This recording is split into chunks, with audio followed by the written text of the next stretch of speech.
Filter and Equalizer, Parametric Equalizer. Tutaj wybieramy sobie predefiniowany preset Loudness Maximizer.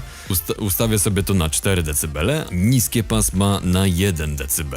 Ustawię zakres na 30 dB i tak to właśnie wygląda. Przechodzimy do Effects, Amplitude and Compression, Normalize i tutaj normalizujemy sobie do jakichś 90-95%, nawet 98%. Ja powiedzmy, że zaakceptuję 90%. Apply.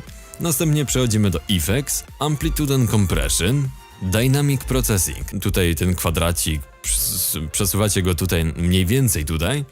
Dajecie po prostu Edit Point, jakieś minus 20, 27, ok. I prawie, bo ratio musi być jakieś mniej więcej 2,03. Spróbujmy jeszcze raz, minus 10 powiedzmy tutaj i mamy to ustawione. Akceptujemy. Zrobił nam się duży przester, już go redukujemy. Amplitude and Compression, Normalize i znowu na 90%. Jeszcze sobie nasze syczki tutaj, igiełki, które wystają, je sobie zmniejszymy. Ok.